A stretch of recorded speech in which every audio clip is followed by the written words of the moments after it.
escojo adorarle a Él, decido seguir. Muchísimas gracias por continuar con nosotros. Un sermón para toda la vida. La necesidad de estudiar la palabra de manera continuada o de manera sistemática. Como dijo el salmista David, la exposición de tu palabra alumbra. Al estudiar el sermón de la montaña, el sermón del monte, entonces descubrimos las maravillas de Dios en lo que tiene que ver con sus verdades. Ahora en este capítulo 7, el Señor de manera maravillosa nos dice cómo debemos juzgar.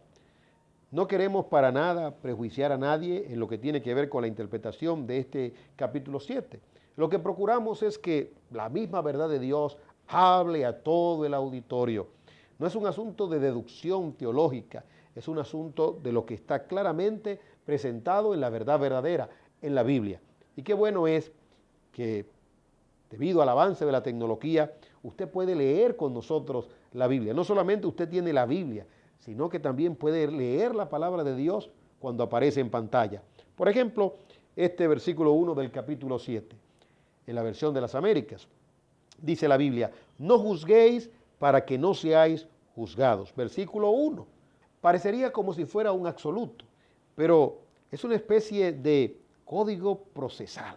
Usted sabe que en la legislación humana, pues existe un código penal, pero en la sabiduría del hombre, el hombre entiende que se necesita un manual de procedimientos. Entonces, este es el código procesal penal. Hay un código penal, hay un código procesal penal. Aquí hay un debido proceso.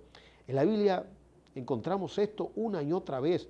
Bueno, derechos fundamentales, usted tiene que irse al libro de Génesis. Sí, a veces en nuestras comunidades cristianas violentamos los derechos fundamentales, pero los derechos fundamentales establecidos por la misma Biblia. Y violentamos también el debido proceso, pero el debido proceso establecido por la verdad de Dios. Derechos fundamentales, bueno, y creó Dios al hombre a su imagen, a imagen de Dios lo creó. Bueno, ya de ahí partimos. El ser humano necesita ser respetado. ¿Por qué necesita ser respetado? Bueno, y no se puede violentar su dignidad, porque fue creado a imagen y semejanza de Dios. No solamente es una criatura de Dios, Dios plasmó en ese hombre, en ese ser humano, su imagen, lleva la imagen de Dios. En este capítulo 7, el Señor quiere que seamos cuidadosos. Primero, cuidadosos con nosotros mismos, que nos evaluemos. Y segundo, que evaluemos a los demás de una manera ponderada. No juzguéis para que no seáis juzgados. La idea aquí es, no juzguéis a vuestra manera, porque Dios ha establecido una manera de juzgar. En Santiago, por ejemplo, se dice que solo hay un juez. Maravilloso esto. Alguien podrá decir, no, hay muchos jueces. Dice Dios, solamente hay un juez, en un sentido absoluto. Pero no solamente esto, hay un solo legislador, dice Santiago. Dirá alguien, bueno, pero tantos congresos que existen donde se legislan leyes, ¿cómo dice la Biblia que solamente hay un legislador? Toda legislación verdadera, auténtica, de donde emana justicia y verdad, procede del gran legislador de Dios. Lo que se está observando aquí es, seguid las normas de Dios, no juzguéis a vuestra manera para que no sea juzgado.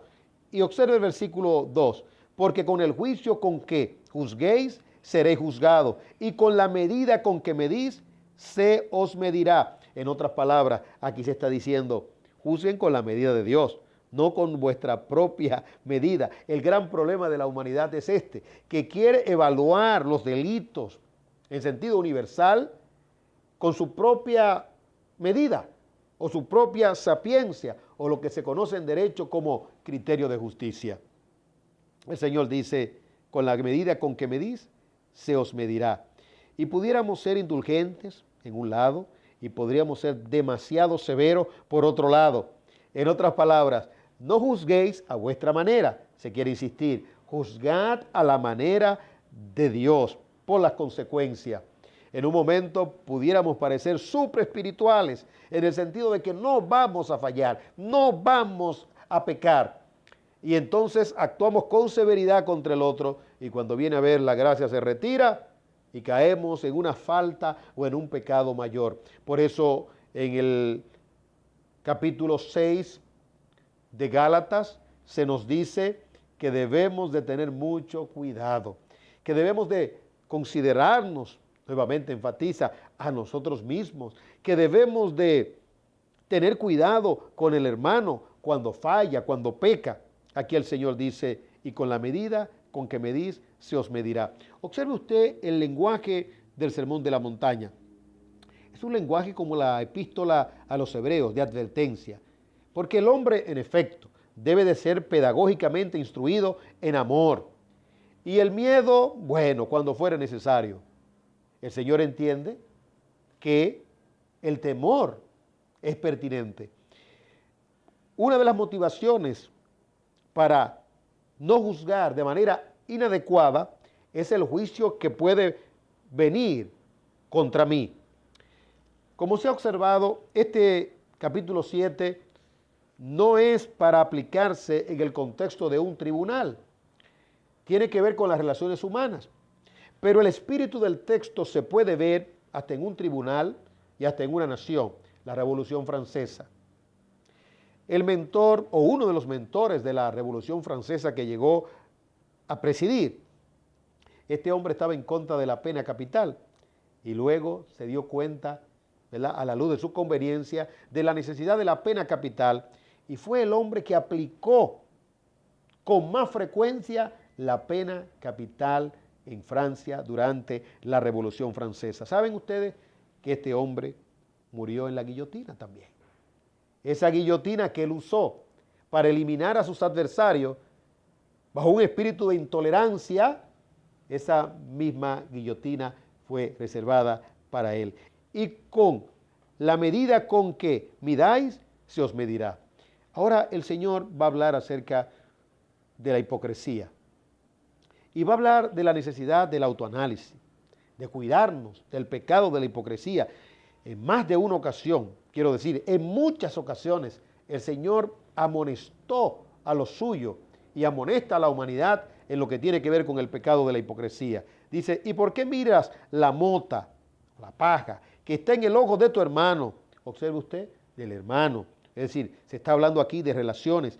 Y no te das cuenta de la viga que está en tu propio ojo, es decir, del tronco que está en tu propio ojo. Ahora, ¿es óbice para que una persona no juzgue? No. Debemos de estar preparados para juzgar. Es más, el juicio es una manifestación de amor y de responsabilidad. Hay personas que se tornan carentes de amor y de responsabilidad porque dicen, no, yo no juzgo a nadie. Sí, el Señor dice, no juzguéis, pero a vuestra manera. El juicio debe de ser a la manera de Dios y en el proceso debemos considerarnos a nosotros mismos. Entonces, cuidadito. Primero, evaluémonos a nosotros mismos. O cómo puedes decir a tu hermano, déjame sacarte la mota del ojo cuando la viga está en tu ojo. He aquí la reprensión. Versículo 5. Hipócrita. Saca primero la viga de tu ojo y entonces verás con claridad para sacar la mota del ojo de tu hermano. Se necesita la pericia. La pericia primero con uno mismo, el autoanálisis, el extirpar de nosotros aquellas cosas que no son buenas, que no agradan a Dios. Cuidarnos de la proyección de la culpa. Y hay una tendencia humana a esto, a ser severo con aquellos pecados que propiamente no se han podido dominar. El Señor dice, cuidadito. Primero, júzgate a ti para que puedas ayudar al otro. Repetimos, el juicio aquí establecido o planteado es para ayudar. Sin embargo, cuando hay una condición de pecado, una insania interna, entonces el juicio que tiene que ser para bien se torna en un juicio para mal. Hipócrita. Saca primero la viga de tu ojo y entonces verás con claridad para sacar la mota del ojo de tu hermano. Ahora el versículo 6. Difícil el versículo realmente, pero guarda relación con lo antes dicho. No deis lo santo a los perros, ni echéis vuestras perlas delante de los cerdos, no sea que las huellen con sus patas y volviéndose o despedacen. ¿De qué trata esto? Bueno, que el juicio usted tiene que hacerlo, es decir, la corrección debe de hacerla aquellos que están preparados para ello. Es decir, que tienen un corazón humilde, que pueden aceptar la reprensión. Sí, esa es la idea. Dice la Biblia en el libro de Proverbios, no corrigas al necio, porque te acarreas afrenta. Corrige al sabio, ¿y qué va a pasar? Te amará más. En otras palabras, no eche la perla de la corrección y del juicio a los cerdos. Claro que esto se puede aplicar a la predicación de la palabra, porque la predicación de la palabra envuelve juicio. No hay forma de predicar el evangelio donde no se juzgue. Lógicamente que hay un evangelio moderno que solamente habla del amor, pero de un amor romántico, un amor quimero, un amor ficticio, un amor superficial. Mire, el amor de Dios se manifiesta y se muestra cuando el individuo reconoce su condición de pecado. En otras palabras, que anda en delincuencia delante de Dios, en injusticia, anda en pasos que desagradan a Dios. No se puede tapar el sol con un dedo. No es la gracia la que viene primero. Primero viene la ley y después la gracia. Primero Dios nos muestra la condición de pecado y de maldad. ¿Qué dice la Biblia en el Evangelio de Juan? Cuando venga el Espíritu Santo, convencerá. ¿De qué? ¿Del amor de Dios primero? No es del amor de Dios. Léalo conmigo. Cuando venga el Espíritu Santo, convencerá de pecado. Oh, y es tan grande y tan terrible. Y hay un autoengaño tan profundo en el hombre que Dios mismo a través de su Espíritu tiene que venir para convencer al hombre de pecado. ¿Es que acaso el hombre no se convence por las palabras de otro hombre de su condición de pecado o por su propia conducta? No, vive bajo un autoengaño. El hombre cree que es bueno por naturaleza. Rozó en su conflicto interno, en su situación social, porque tenía un entorno social difícil y complejo, una situación doméstica también no buena, de injusticia con su esposa, con sus hijos. Rozó, aun cuando escribiera su tratado social, divulgó la idea de que el hombre es bueno por naturaleza. No, no es así. La Biblia enseña, no hay justo ni a un uno, no hay quien entienda, no hay quien busque a Dios, no hay quien haga lo bueno, ni siquiera uno solo. Tiene que venir el Espíritu de Dios a convencer al hombre de pecado. Por eso, cuando Dios viene y convence al hombre de pecado, el hombre se postra delante de Dios. Juan, en su primera carta, dice que la evidencia de un nacido de Dios es que hace justicia. Precisamente, reconoce su condición de injusticia delante de Dios. Es decir, que cuando predicamos el Evangelio, por necesidad, el hombre es evaluado. O acepta o se irrita. Usualmente cuando se predica el Evangelio, que es el poder de Dios, ocurren una de dos cosas. O el hombre se salva o el hombre se resiente contra Dios. Dice la palabra de Dios que el Evangelio es vida para los que se salvan. Es olor grato. Pero por otro lado, no es así. ¿Verdad? Dice Cristo es sabiduría de Dios, pero para los que se salvan. Para aquellos que se pierden, no. Hay una venda. Solamente el Espíritu de Dios puede quitar esa venda que hay en los ojos. Bueno, el Señor dice, no deis lo santo a los perros. Si echáis vuestras perlas delante de los cerdos, en otras palabras, esas buenas palabras de corrección, de amonestación, de sabiduría, de hacer volver, de evaluación, ¿saben qué pasa? Entonces, ese necio viene con odio y viene con persecución. Dios libre a su pueblo y a cualquier verdadero creyente actuar como un necio. El calificativo aquí es fuerte, dice aquí, a los perros. Un perro era un animal inmundo. Y como diría John Stott, célebre escritor.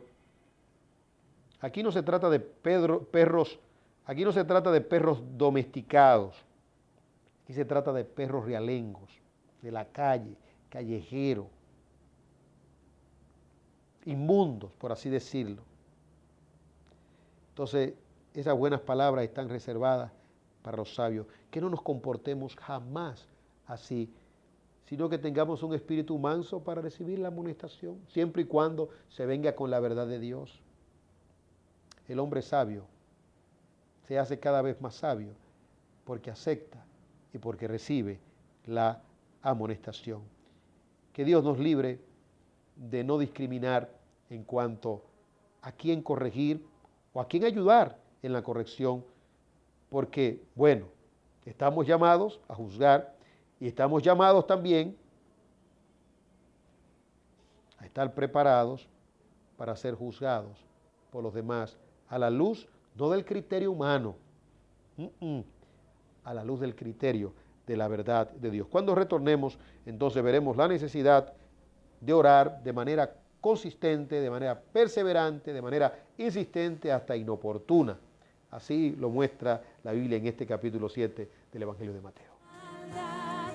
Él me hace ver